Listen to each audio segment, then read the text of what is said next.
Hello, hello, everyone. Welcome, ladies and gentlemen. This is the 49th Hour podcast. I got Zach, and then I have good old Nick Stalworth. I believe I'm pronouncing that right? I'm not. Yeah, you're good. Yep. All right. So me and Zach went ahead, and we have Nick Stalworth. He is a draft prospect for this upcoming draft. So tell us a little about yourself, Nick. So I consider myself every down linebacker. I feel like I am versatile in what I do. I feel like I can play all three linebacker spots as well as a box safety as well. I feel like I can stay in on nickel and dime packages and I can cover people just as well as I can play the run. And I feel like a lot of guys, I feel like can't say that. So I'm blessed to be in this position and blessed to offer my versatility to a team, whoever's willing to take a chance on me. Yeah, I was looking at a little bio that you got here, and it says that you're 6 foot, 227, pure muscle, I imagine. You play at Siena Heights University. Is that just kind of like a local town sort of school that you just kind of grew up around, or?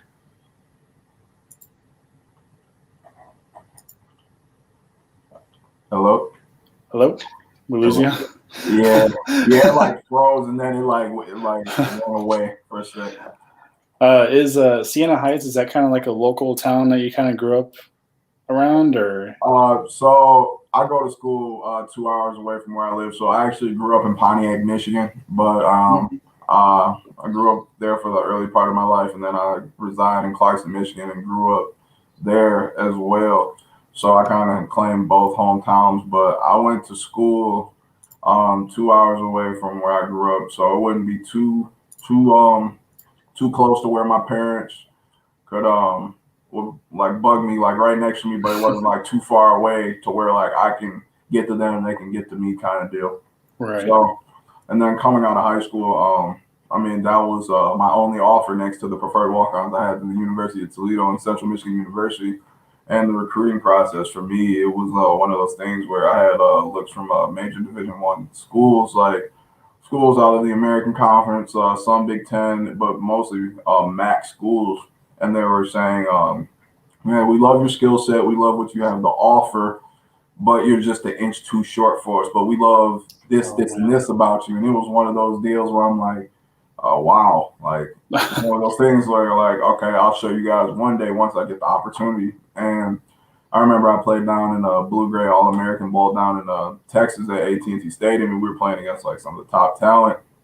And like Alabama commits, Penn State, Ohio State, Tennessee. I had to check a Baylor commit in the slot. Like it was like talent everywhere. And I actually held my own. I actually almost finished with double-digit tackles. And I know a few days after I got back home off my flight, Sienna actually called and offered me on the spot. So it was a good move at the end of the day. So I'm just glad I made the right decision. Yeah, go ahead. Some good motivation right there. Man. Yeah. I actually love that mentality too. Like I'm going to prove you guys wrong. I love that mentality. It's one of my favorites, and that little inch shorter thing is so stupid because if you look at like even the quarterbacks in the NFL right now, you look at Russell Wilson, third overall or third round pick because of his height. Right. They had Kyler Murray, number 1 overall, because they saw how great Russell was. Like size really doesn't matter. It really, like height and everything, it doesn't matter. Right. As long as you can play, you can play. Yes, sir. Most definitely. And I've always heard the saying, if you're good enough, they'll come and find you. So I've always held that saying close to my heart, and I've always taken that saying everywhere I went. So. Yeah, for sure. Yeah. So you mentioned that you grew up in Michigan? Mm-hmm. Yes, sir, Michigan. So were you like a Lions team or? Yeah, that's the hometown team. Yeah, that's the hometown team. Gotta pull for them every year. I got to, but right. It's one of those things where it's like we hope for the best, but expect the worst kind of. So yeah, believe me, we're used to that. So yeah, but my team, growing up was the Houston Texans, but right now they're on a decline at the moment. Like bad decline. So yeah, you guys got Jared Goff now, so I mean there could be an uphill to this. So yeah, so we'll see. We'll see. Just praying for the best. If you were to get picked up by any other team other than Lions, who would you like to play for? Honestly, I would be willing to play for anybody that would give me a chance at the end of the day. And I feel like I can play in any scheme under any coordinator necessary. I feel like I'm an overall ball player that can play anywhere. Just put me on the field, and I feel like I can make the plays necessary. So I feel like I would ultimately love to play anywhere that gives me an opportunity. do you have like a specific sort of scheme that you would like to play in specifically, or? So if I had to choose, I'd probably say 4-3 or 3-4 inside backers. Those 3-4 inside backers right there. Mhm. But I grew up playing a 4-3. But like I said, I can play in any scheme necessary. Would you rather play the Mike or the Will linebacker? So right now, they have me at the Will here at school, but I can play the Mike and the strong side backer as well. I can ultimately me and my other linebackers, we it doesn't matter when in the game we're on the field, we can actually just rotate throughout the game and just play each spot because we're all interchangeable. So I'm just gonna play your career highlights just in the background for all the viewers. Sorry, audio listeners, but Look, that first play though is insane. Like you tackled that one dude and caught the running back instantly. I do want to mention to the audio listeners, especially, we are now live on YouTube. So we're live on Periscope, if that's still even a thing, because I heard it was getting canceled or something. I don't know. But we're live on Periscope and we're live on YouTube now. So if you guys are listening and want to watch the streams instead, because we live stream every episode now, you can go ahead and follow us just at the 49th Hour podcast on YouTube. And then also just wherever you get your podcast if you just rather listen that way. So Nick, why number 31? That was honestly a number that was given to me back my sophomore year of high school. Like, I got moved up to varsity for full time, and my head coach, he just gave me the number that just kind of stuck ever since. And I've just been rocking it ever since. And I actually when I got to college, 31 was in my locker, so I was like, oh, okay, cool. Well, with the new NFL is thinking about passing a rule where numbers don't really matter to each position. Mm-hmm. And would you take 31 in the NFL? I'm not sure. Not sure, honestly. I'll probably rock 44. Honestly, 44. Yeah. I don't know why. It's something about the number 44 I like. I don't know. It's random. I like it. Yeah. Do you have I was going to ask, do you have a current favorite NFL player in the league? And then do you have just kind of like an all-time sort of favorite? Yeah, so my favorite player is probably Jamal Adams because of the energy that he brings, and like he just flies all over the field and just makes plays. But as far as my playing style, I feel like I play like the style of like a Bobby Wagner or Fred Warner and a Quan Alexander or Eric Kendricks type body. Because I mean, I'm 6 foot 230. Quan Alexander and Eric Kendricks, they're 6 foot 227, 228, however you want to call it. But I watch a lot of guys in the league, both past and present. So like the past guys I watch is like Luke Kuechly, Ray Lewis, and some present guys like I said, Bobby Wagner, Eric Kendricks, Quan Alexander, Levante David, Devin White, Darius Leonard, and guys like those, and Fred Warner, obviously. And I kind of take pieces of their game and try to incorporate into mine. And I also watch box safeties like Jamal Adams and Jeremy Chin as well. But like I said, I just try to watch each and every one of their games and try to take a little something from there and try and incorporate it into mine so I can add it to my arsenal and just keep on making plays like I do. And I'm just thankful for my teammates and my coaches putting me in the right spots and making me look good at the end of the day. Right. Yeah. I didn't know you were a fan of an edge rusher for Seattle. What did you say? I said I didn't know you were a fan of an edge rusher, and in Seattle. No, it's just a little inside joke 49ers fans have for Jamal Adams.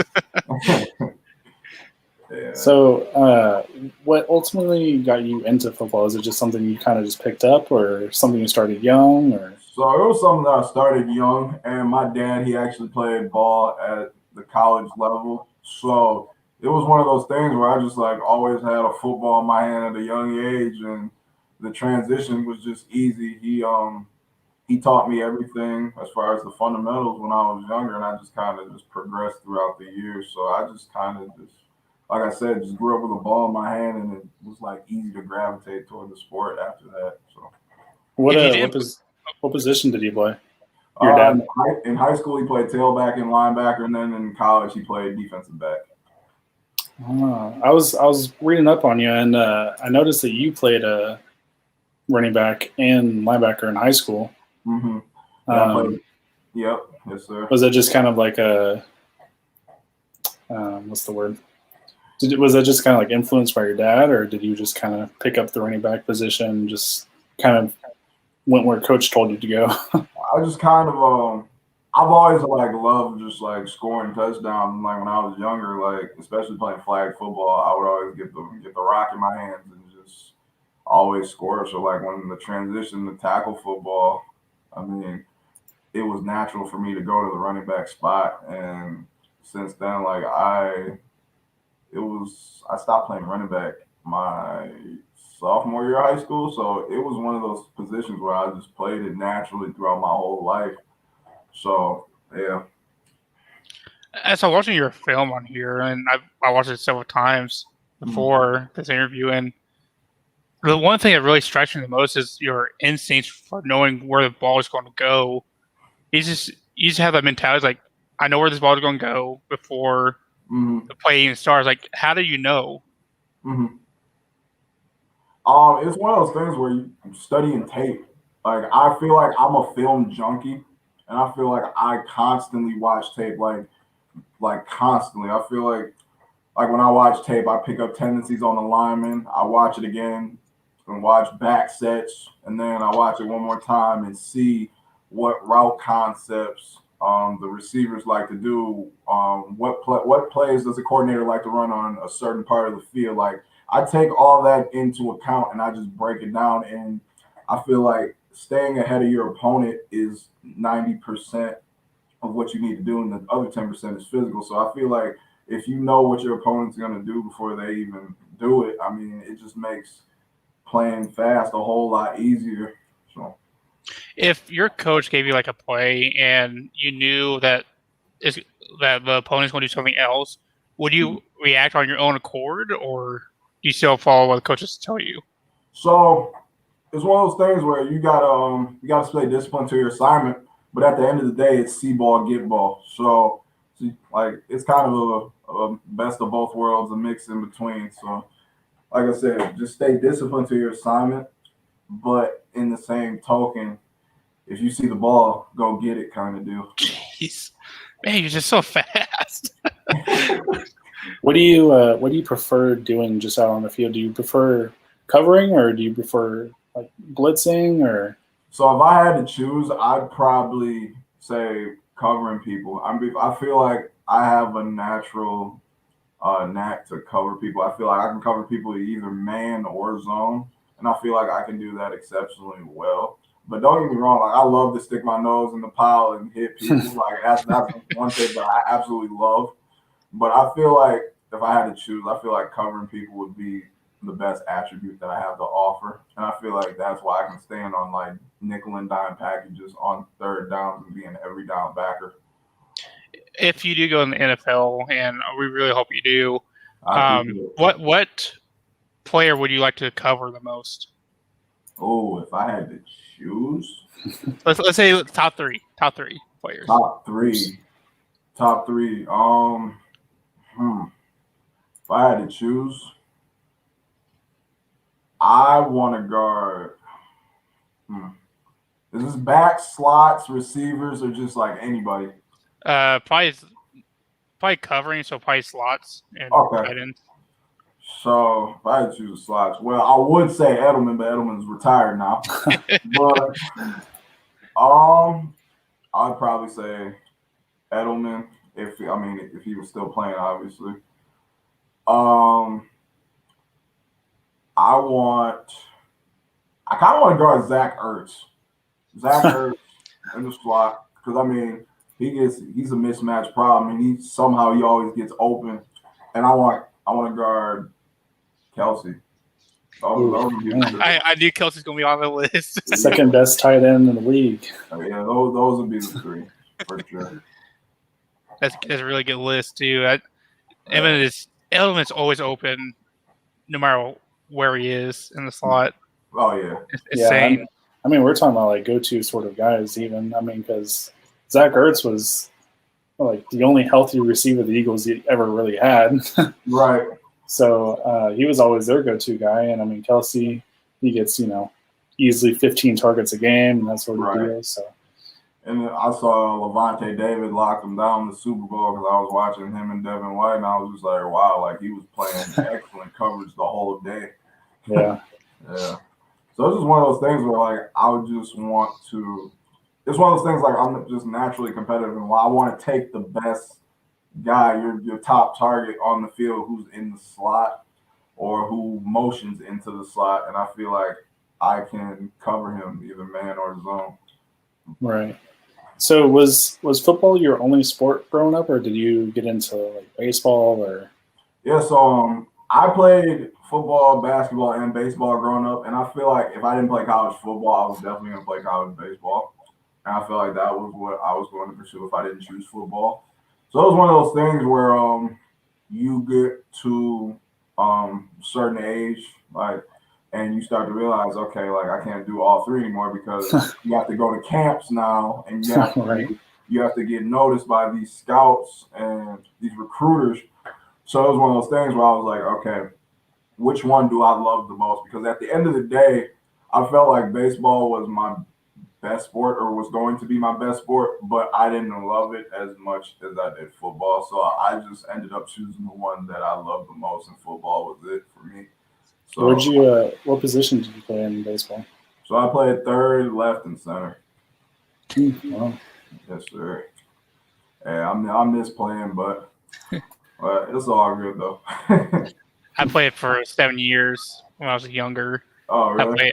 I played catcher, shortstop, left outfielder, and third base. Oh, okay. I hated being catcher. I absolutely hated it. I hate putting on all that gear. It's horrible. Get hit in the face. Yeah. Catcher's a rough position, no doubt. It is. Like even when the pop flies and you don't know where the ball is, everybody's yelling at you, grab the ball, like where is the ball? I can't see. Right. Man. Do you play Madden quite a bit? From time to time, but I have a lot of schoolwork, especially being a biology major. So like whatever chance I get to play the game, like I will, but it's not much because I'm always busy with schoolwork, working out, or something else. But whenever I get a chance, like I do play Madden a bit. I'm mostly like I play the yard a lot, but. Are you a PS4 guy or Xbox? I'm an Xbox guy. Oh man. Oh man. Oh man. Come on now. Oh yeah. Yeah, I'm an Xbox guy, most definitely. Oh shoot, there's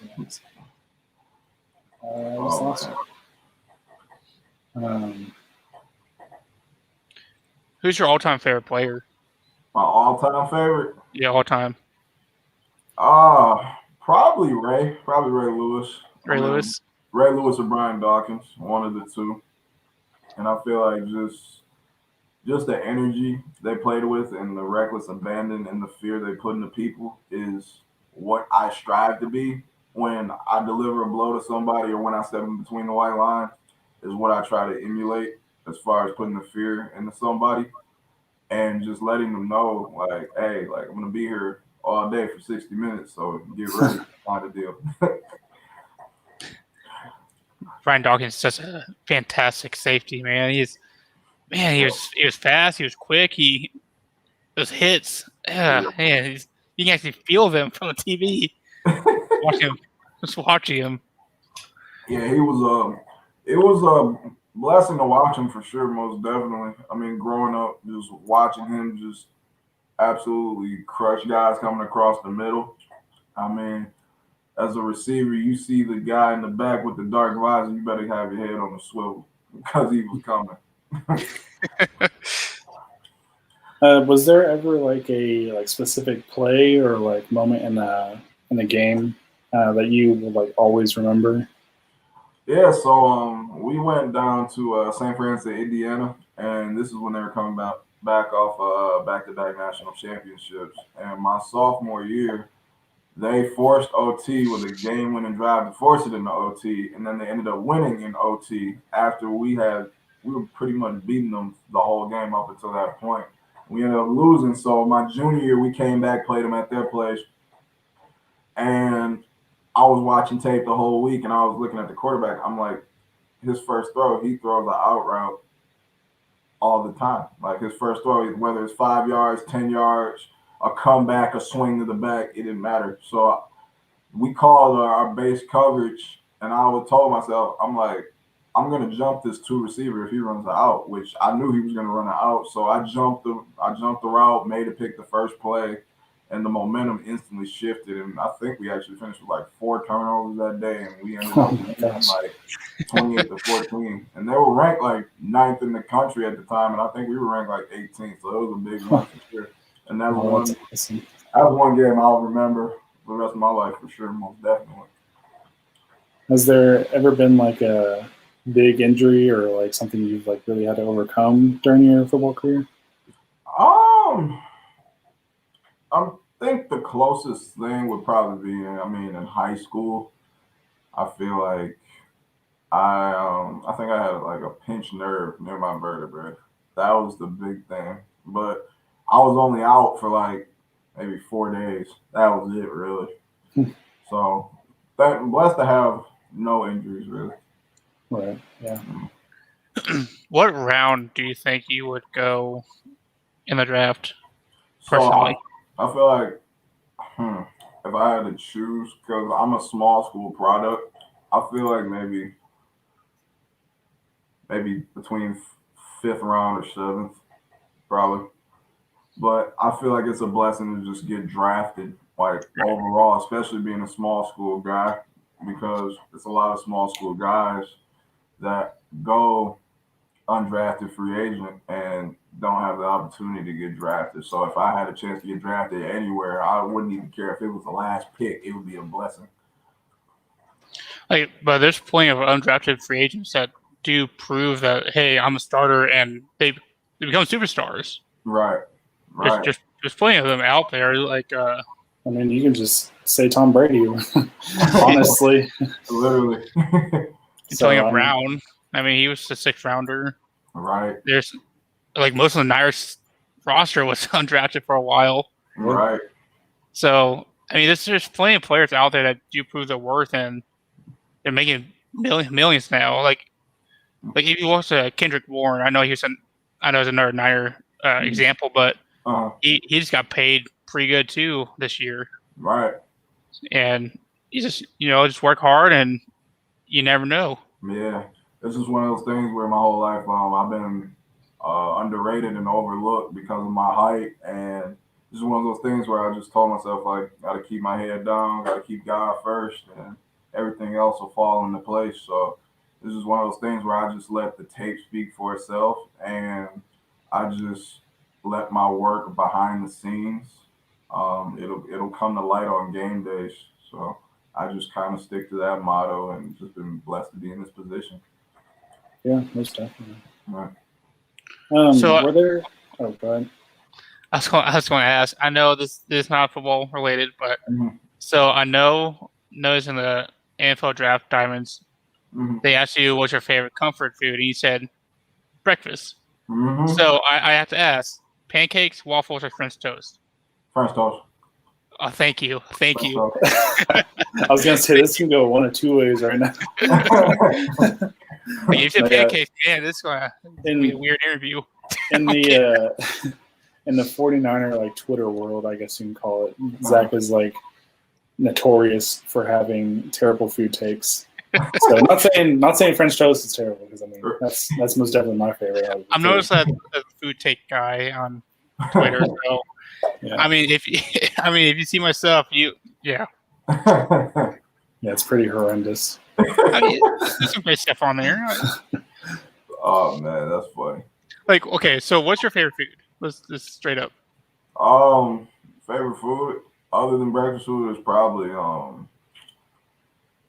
probably turkey burgers, I would say. Ooh, damn, I like that. Okay. Yeah, I just had a new one actually. I just had turkey burgers like a few months ago, and it was pretty good. I mean, they're pretty good, but I never actually heard anybody say their favorite food is turkey burgers, though. Yeah. Like I grew up on them, so I've always loved them. So, are there any hobbies that you do outside of football? So, right now I'm trying to take up golfing and see how that goes, but right now that is going absolutely terrible. But every time I get a chance to like kick my feet up and just watch like a movie or shows, like I feel like that's what I like to do. Like, because I'm always training, I'm always doing homework or something. So every time I get a chance to kick my feet up, like, and relax, like I feel like that's what I like to do. But golf right now, not looking so hot. What kind of movies are you into? I like Marvel, Bad Boys. Bad Boys. Let's see. Training Day, and those are my top movies for sure. Did you watch the new Bad Boys movie? I did. Is it good? I haven't watched it yet. Yeah, it was solid. I've been meaning to watch it. I just honestly keep forgetting it exists. So it's like, well, yeah. You're saying you're a Marvel fan. Who's your favorite superhero in Marvel? Iron Man. Easy. Iron Man. All right. Yeah. So Endgame fight demolish you, didn't it? Man. Are you watching like WandaVision and Falcon Winter Soldier lately, or? I have not had a chance to get around to it, but once school gets out for me, I'll for sure watch it. Oh, it's really good. You're gonna love it. Really? They're all pretty good. Oh yeah. The Falcon Winter Soldier finale is next week or this week. My bad, this week. Mm-hmm. So it's gonna be really good. Sounds good. Looking forward to it. So, well, was there anything else you wanted to kind of include in this episode before we take off? Nick, sorry. No, it's all good. I mean, for anybody as far as a scout who's watching this, I mean, if you guys are looking for a guy who's a plug and play in any scheme, can run from sideline to sideline, can know a defense inside and out, and is an every down linebacker, I feel like I'm the guy that you guys are looking for, and all I need is one opportunity. But again, I'm just blessed to be in this position. I thank you guys so much for having me on. It was a great time. It was a good talk. Yeah, no problem. We love having you here, and we hope to have you again in your near future, at least. I know the school is kind of busy. I know personally because I'm in school as well. So, just keep your head up, man, and we really hope to see you again in the future. Yes, sir. I'll be happy to come back on. Well, we appreciate it for sure. That's it for the 49th hour. Thank you, everybody, for stopping by. We'll have a new episode next week.